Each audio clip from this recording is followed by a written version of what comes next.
Yang kita hormati, kita muliakan guru kita Kiai Haji Saleh Ibrahim beserta juga panitia dari Wafa. Mudah-mudahan ahli Quran yang dididik, disiapkan, dan para pengajarnya mendapat keberkahan dari Al-Quran seperti yang dijanjikan oleh Nabi SAW. Dan janji ini diviralkan oleh Al-Imam Al-Bukhari. Imam Al-Bukhari menerima hadis ini dari Hajjaj bin Minhal. Hajjaj bin Minhal menerima dari Syu'bah. Syu'bah menerima dari Sa'ad bin Ubaidah. Sa'ad bin Ubaidah menerima dari Abu Abdurrahman As-Sulami. Abu Abdurrahman As-Sulami menerima dari Uthman bin Affan.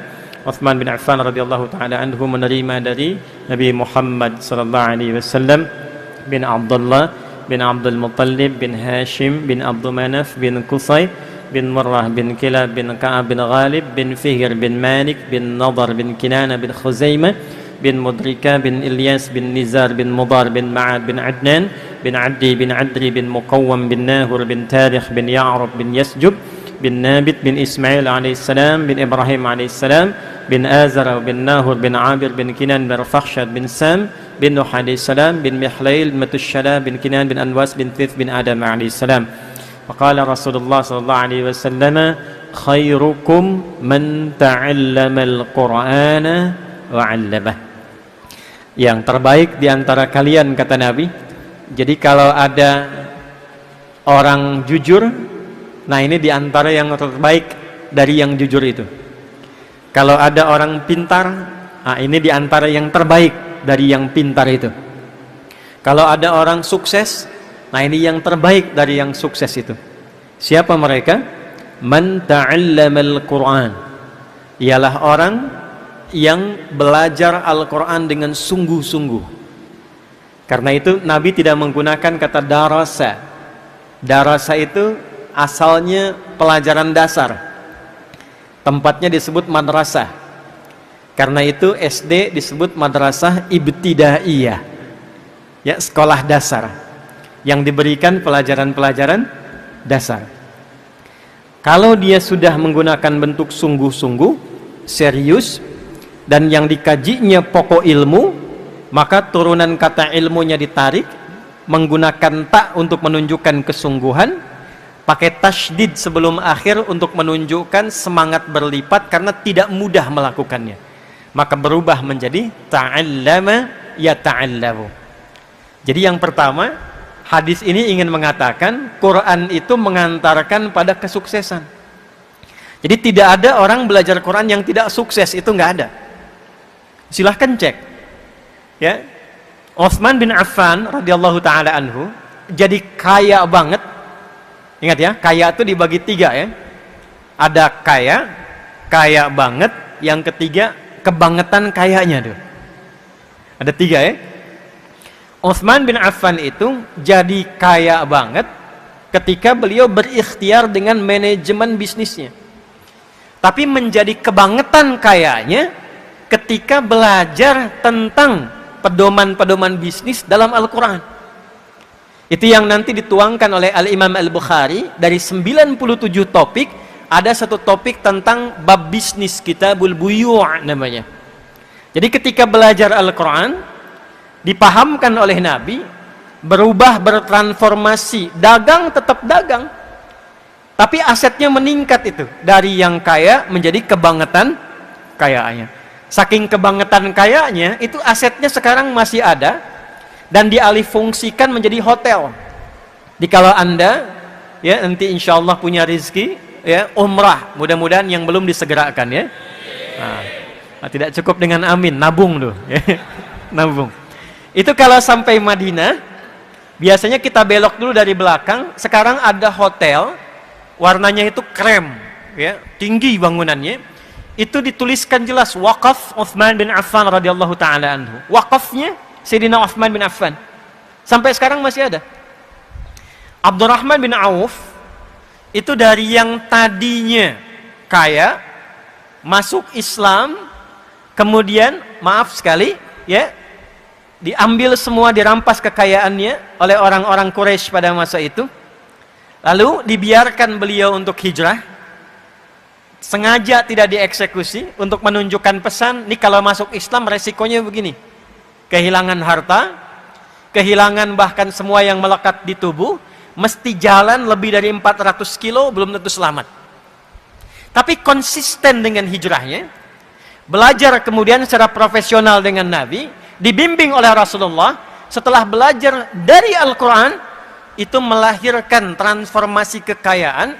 Saya pernah hitung waktu kajian ilmiah untuk mendapatkan honoris causa itu. Jadi diminta membuat tulisan ilmiah, diuji oleh hampir 15 profesor. Yang saya uji itu transformasi sahabat ketika belajar dari isi Al-Quran. Abdurrahman bin Auf radhiyallahu ta'ala anhu, itu sampai menghasilkan aset dalam hidupnya, kalau dikonversi sekarang, jumlahnya kurang lebih 72.000 triliun. Orang kaya sekarang Jeff Bezos, ada Elon Musk, itu baru kisaran 3.000 sampai 4.000 triliun. Jadi pebisnis belajar dari Quran makin sukses. Siapa yang kenal Ali bin Abi Thalib sebelum masuk Islam? Abu Hurairah, Salman Al-Farisi. Tapi setelah belajar dari Al-Quran, ilmunya makin nambah. Antum kalau buka kitab Al-Jawahir, ada tafsir besar, ya, itu ada 7 jilid besar karya Syekh Tantawi Al-Jauhari. Bukan jilid terakhir itu ada kuis. Di kuis itu bukan tebak-tebakan biasa, tapi kuis yang diabadikan dari kisah sejarah, pengalaman nyata, sampai di dalamnya ada hitungan matematika dari Al-Quran yang berhasil diselesaikan oleh sahabat Ali bin Abi Thalib dengan pendekatan Al-Quran. Orang taunya sahabat Ali bin Abi Thalib karamahullahu wajhah itu cuma ahli balaghah, gitu kan? Padahal beliau tuh ahli Quran, ahli tafsir, ahli balaghah, ahli matematika. Suami istri satu kali mengadu kepada beliau, "Ya Amirul Mukminin," kata suaminya, "tolong hukum rajam istri saya." Kenapa? Karena dia berzina. Kamu menyaksikan? Tidak. Ada saksi? Tidak. Tahu dari mana zina? Masa kami nikah, ini hamil baru 6 bulan sudah mau lahiran. 6 bulan sudah lahiran. Ditanya pada istrinya, "Apakah engkau berzina?" "Tidak ya Amirul Mukminin." "Yakin?" "Yakin." "Mau sumpah?" "Iya." Kata Ali bin Abi Thalib radhiyallahu ta'ala anhu, "Shadaqat hiya." Benar istrimu, dia enggak bohong. Tapi kan baru 6 bulan ya Amirul Mukminin. Apa kata Ali bin Abi Thalib? "Alam tasma' qaulallahi ta'ala?" Apakah engkau tidak menyimak firman Allah Subhanahu wa taala? Maka dibacakan Quran surah Al-Ahqaf di ayat ke-15. "Wa wassaynal insana biwalidayhi ihsana" sampai ke kalimat "wa hamluhu wa fisaluhu 30 syahra." Mengandung dan menyapih, mengandung dan menyapih 30 bulan. Dan tidakkah engkau menyimak firman Allah di Quran surah Luqman surah 31 ayat 14 dibuka dengan kalimat yang sama. "Wa wassaynal insana biwalidayhi ihsana hamalathu ummuhu wahnan ala wahn wa fisaluhu fi amain." Kan di surat Luqman menyapih, memberikan ASI sampai disapih amain, 2 tahun. Bukankah 2 tahun itu 24 bulan? Di surah Al-Ahqaf ayat 15 mengandung dan menyapih itu 30 bulan. Kalau 30 bulan kurangi 24 bulan berapa? 6 bulan ya Amirul Mukminin. Itulah yang dimaksud kelahiran prematur, kata Ali bin Abi Thalib. Jadi ngaji Quran itu bikin pintar. Nggak ada orang yang ngaji Quran yang nggak pintar, itu nggak ada. Riset terbaru di London. Tahu London? Tuh lampu merah sonoan dikit tuh. Riset terbaru di London, itu dokter yang temukan. Menyimpulkan orang yang ahli Quran, belajar Qurannya benar, apalagi hafal Quran dengan benar, itu kecerdasannya meningkat 3 kali lipat dibanding orang biasa. Risetnya sederhana. Karena Quran itu ada 52.000 kosakata, orang yang terus-terusan melatih memorinya dengan mengulang-ulang 52.000 kosakata, maka akan memudahkan dirinya untuk memahami apapun yang ia ingin pelajari. Riset membuktikan kalau ingin menguasai bahasa, hafalkan 3.000 aja kosakatanya. Anda ingin bahasa Inggris dikuasai, hafalkan 3.000 kosakata, itu sudah bisa berbicara dengan lancar. 3.000. Ini 52.000. Melompat 3 kali lipat dari orang biasa. Tapi tidak semua yang belajar Quran jadi pintar. Tidak semua. Rumusnya apa? Man ta'allama. Kalimat ta'allama itu taknya menunjukkan kesungguhan, tasydidnya seakar dengan kata syiddah, tidak mudah. Ya, tidak mudah. Maka dengan kata itu butuh motivasi 2 kali lipat, double. Jadi orang yang semangat, yang sungguh-sungguh, yang serius belajar Qur'annya, itu akan merubah pribadinya menjadi orang sukses dan mudah meraih apapun yang dia inginkan. Semua level. Wa'allama. Kemudian ia praktekkan Qur'annya itu. Jadi ngaji Qur'an itu bukan begini, ya. Walaupun ini tidak salah. Anda baca Al-Fatihah, baca Al-Baqarah, baca Ali Imran sampai An-Nas, bagus. Dapat pahala. Satu hurufnya berapa? Tahu dari mana? At-Tirmidzi nomor hadis 2910. Man qara'a harfan min kitabillahi falahu asyru hasanat. Siapa yang membaca satu huruf dari Al-Qur'an, baca satu huruf saja. Nun, satu huruf. Itu setara dengan 10 kebaikan. 10 itu bukan begini menghitungnya. 1, 2, 3, itu sedikit. Ya, saya ilustrasikan di hadis Muslim, orang yang masuk masjid dengan niat ibadah. Belum ngapa-ngapain, pengen ibadah, pengen i'tikaf, pengen ikut pengajian, pengen salat, pengen baca Al-Qur'an, baru masuk. Belum dikerjakan, sudah mendapatkan 25 kebaikan. Jarak satu keduanya 500 tahun. 2 ketiganya 500 tahun. 3 keempatnya 500 tahun. Jadi kalau kita baca Al-Qur'an satu huruf dapat 10, itu satu keduanya ilustrasinya 500 tahun kebaikan kita dapatkan. Nah, ukuran itu nanti diperlihatkannya saat akan wafat. Ya, di akhirat baru dikumpulkan, itu yang kita sebut dengan pahala namanya. Ajrun. Ajrun itu ukurannya 1 ke 2, 2 ke 3, 3 ke 4, 500 tahun kebaikan. Jadi kalau ada orang sehari nggak ngaji, itu rugi. Rugi. Apalagi kalau salahnya banyak. Ya? Apalagi kalau salahnya banyak. Solehnya sedikit, salahnya banyak, cita-citanya surga Firdaus. Ya, sesurga dengan Nabi lagi, kan? Nih contohnya nih, siapa yang pengen masuk surga Firdaus? Boleh angkat tangan. Baik. Yang pengen sesurga dengan Nabi boleh angkat tangan. Baik, turunkan. Yang salahnya banyak boleh angkat tangan. Tuh. Nah, ini contohnya. Nah, maka Nabi memberi rumus, ada amalan cerdas. Amalan cerdas yang saat dikerjakan, amalan sedikit, prinsip ekonomi. Bekal sedikit tapi keuntungan banyak. Nah, itu banyak dalam Islam, diantaranya Al-Quran.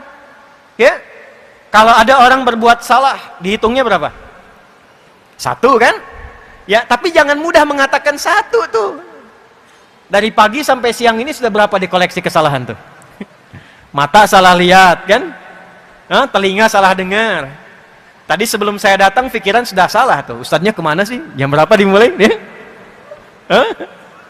Udah kumpul tuh. Tutup dengan 1 nun, lumayan gitu ya. Hilangkan. 1 dapat 10. Nah, kalau ngajinya begitu, dapat kita pahala. Tapi isi Quran, fungsi Quran sebagai hudan tidak kita rasakan. Akhirnya Al-Quran hanya menjadi ayat yang tertuliskan di mushaf, terdengar suaranya lewat bacaan. Yasin, terdengar, tertulis di mushaf. Alif Lam Mim, tertulis di mushaf, terdengar lewat suara. Ya, dapat pahala. Tapi barakah Quran yang jadi hudan. Dan itu inti Quran diturunkan. Syahrul Ramadan alladzi unzila fihil Quran hudan linnas.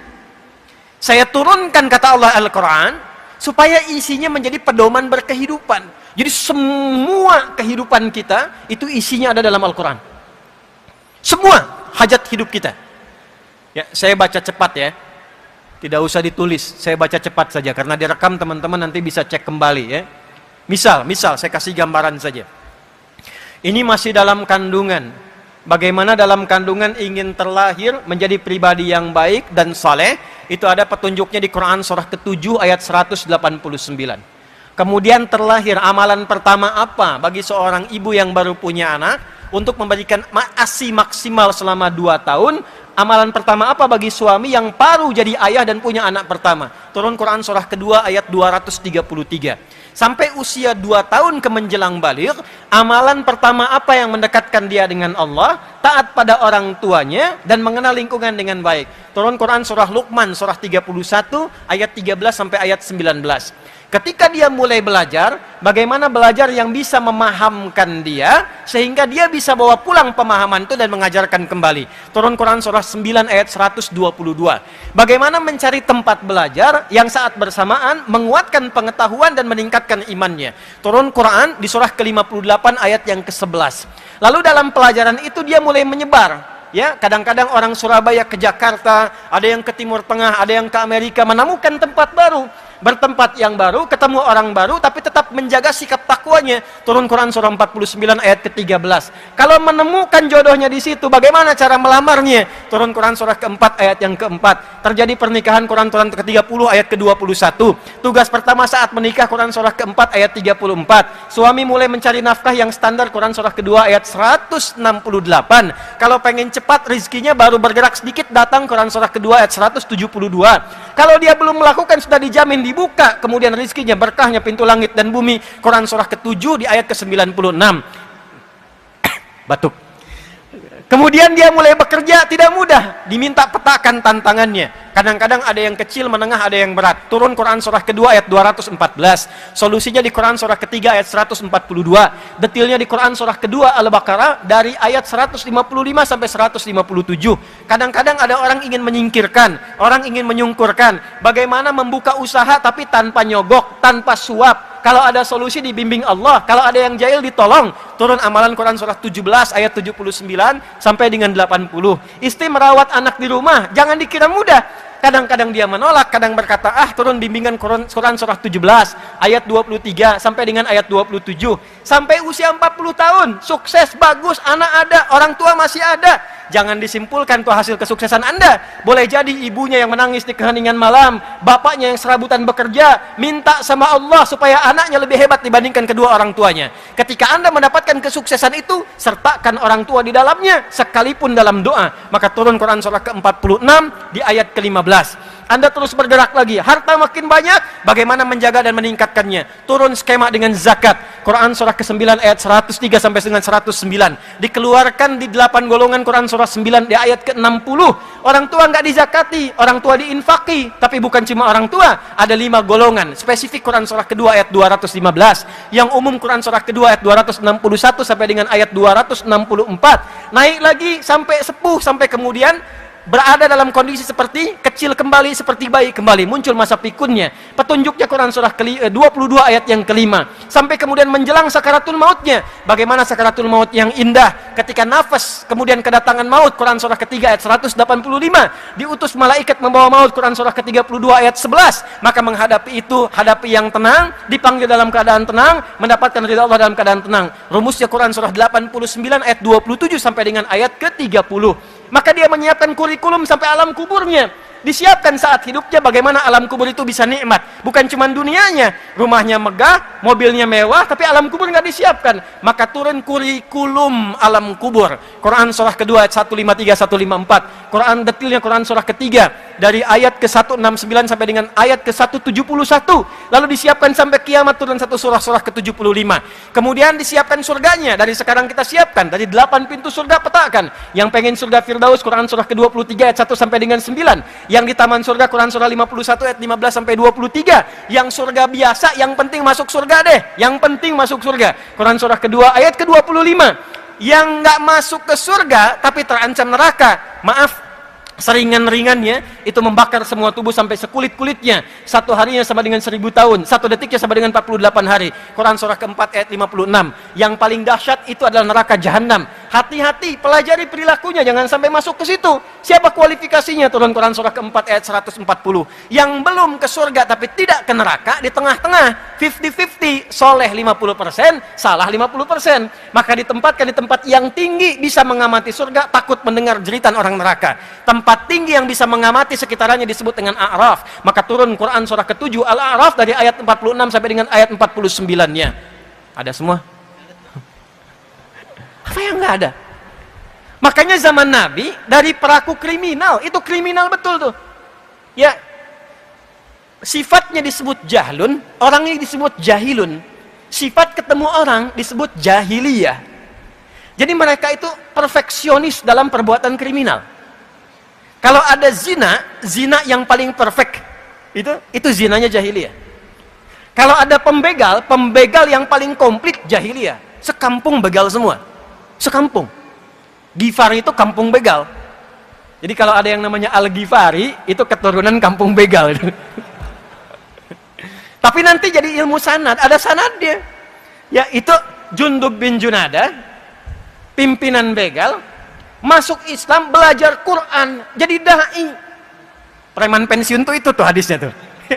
Itu jadi dai, balik ke kampungnya Ghifar, dakwah di kampung, masuk Islam sekampung.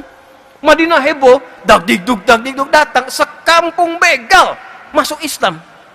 Cuman karena satu orang yang kenal Quran, Jundub bin Junadah. Untuk mengabadikan peristiwa itu, disamarkan namanya Jundub bin Junadah, diambil kunyahnya Abu Dzar, diviralkan nama tempatnya Ghifar. Rumusnya tambah al di depannya, i di ujungnya. Kita punya ahli hadis dari Padang, Musnid Dunya, Syekh Yasin Al-Padangi, Syekh Nawawi Al-Bantani, Syekh Mahfud At-Termasi. Ya, ini Ustaz Saleh Durhem, Kiai Saleh Durhem dari Surabaya. Ya, Kiai Saleh Durhem Al-Surabayai, Al-Maduri. Ya, ini Al-Ghifari. Jadi beliau ingin mengatakan begini, saya dulu pemimpin begal, saya dulu kriminal, tapi Quran merubah saya sekarang jadi orang baik. Merubah saya jadi orang baik. Jadi sekalipun belum sukses, ahli Quran itu pasti baik. Jadi kalau ada orang ngaji Quran nggak baik, itu pasti ada yang salah dengan cara ngajinya.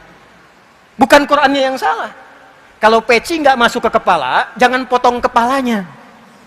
Pecinya perbaiki. Karena standar pertama sebelum sukses, baik dulu. Allah tuh tidak menginginkan ada orang sukses, tapi kesuksesannya tidak diisi dengan kebaikan. Orang sukses yang tidak baik pasti merusak. Sapi, makanannya rumput. Pengusaha yang pintar, sukses tapi tidak baik, itu makannya bisa aspal. Aspal yang seharusnya 15 cm, 5 cm itu. Ya? Jadi sapi masih bisa makan rumput, tapi orang sukses, pintar, nggak baik, makanannya bisa aspal. Karena itu kata Allah, orang belajar Quran sebelum diberikan kesuksesan, diberikan dulu kebaikan, sehingga dengan baik itu dia bisa mengatur semua kesuksesan yang Allah titipkan kepadanya. Itu yang dimaksud Quran surah ke-35 Fatir di ayat yang ke-32. Thumma awrasna al-kitaba alladhina istafayna min ibadina faminhum zalimun li nafsihi wa minhum muqtasid wa minhum sabiqun bil khairati biiznillah. Dzalika huwal fadlul kabir. Yang ingin saya katakan teman-teman sekalian, karena ini dibuka dengan Wafa, tempatnya di Masjid Al-Akbar, masjid yang terbesar, ya, kita berharap mudah-mudahan penyelenggaranya ahli Quran, yang datang dengan juga ahli Quran, dan kita ingin mendapatkan barakah Al-Quran. Mudah-mudahan kita dimasukkan pada golongan yang disebutkan Nabi Muhammad SAW tadi sebagai ahli Quran yang baik. Ini mukaddimahnya. Ini baru mukaddimah, kita belum mulai itu, ya? Baik, sekarang kita masuk pada intinya. Sekarang hari apa? Jumat. Tahu apa artinya Jumat? Yang tahu boleh angkat tangan. 1 juta,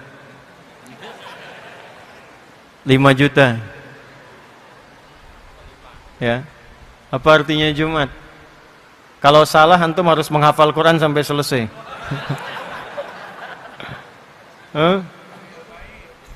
Ya, ada yang lain? Berkumpul, ada yang lain? Kumpul, umroh. Ada yang lain? Waktu habis, udah. Jumat dulu belum ada. Saya ulangi, Jumat dulu belum ada. Sebelum Nabi Muhammad SAW diutus, nama Jumat itu tidak ada. Orang-orang yang hidup di era Nabi, sebelum Nabi dilahirkan, saat Nabi dilahirkan, tumbuh berkembang, itu menamai hari-hari yang berlangsung dalam kegiatan mereka dengan nama-nama hitungan hari. Contoh, hari pertama mereka beri nama dengan Yaumul Ahad. Al-Ahad ada alif lamnya. Beda antara ada alif lam dengan tidak ada alif lam. Jadi ada wahid, ada ahad, ada al-ahad, beda. Kalau wahid satu, tapi ada yang kedua. Kalau ingin menjadikan satu saja dengan kata wahid mesti disifati. Misal, Allah misalnya kan, kita ingin sifati dengan sifat yang esa, tapi ingin dilekatkan dengan kata wahid. Wahidnya nggak boleh berdiri sendiri. Mesti diturunkan namanya, lekatkan dengan kata wahid. Maka turun ayat, wa ilahukum ilahu wahid. Tapi kalau kita ingin jadikan satu-satunya, nggak ada yang lain, maka jadikan katanya dengan nama ahad, tanpa alif lam. Maka turun Quran surah 112, Qul huwallahu ahad. Satu-satunya, tidak ada duanya. Tapi kalau kita ingin katakan ini satu yang spesial, tapi nanti ada yang berikutnya, tambahkan alif lam. Maka menjadi al-ahad. Yaumul ahad, hari yang pertama. Kedua, mereka beri nama dengan Yaumul Isnain, hari yang kedua. Diserap ke dalam bahasa Indonesia menjadi hari Senin. Dulu hari pertama pun yang kita kenal itu Ahad, Yaumul Ahad. Setelah kedatangan Portugis tahun 1511, datang Portugis lewat Selat Malaka, maka diperkenalkanlah nama Minggu dari kata Domingo. Nanti lain waktu kita bahas ya, supaya tidak terlampau lama di pembahasan itu. Ahad, Al-Ahad, kemudian Isnin, hari ketiga diberi nama dengan Yaumul Thulatha dari kata Thalathah. Diserap ke dalam bahasa Indonesia hari Selasa. Keempat, Yaumul Arbi'ah dari kata Arba'ah. Diserap ke dalam bahasa Indonesia hari Rabu. Kelima, Yaumul Khamis dari kata Khamsah. Diserap ke dalam bahasa Indonesia hari Kamis. Keenam, itu tidak menggunakan bilangan lagi.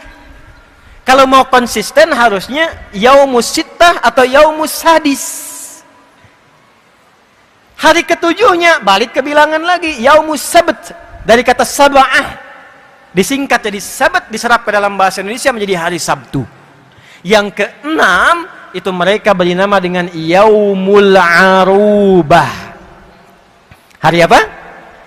Yaumul Arubah. Kenapa diberi nama dengan Yaumul Arubah? Satu, mereka lihat Yahudi punya kumpul-kumpul Sabtu. Nasrani punya kumpul-kumpul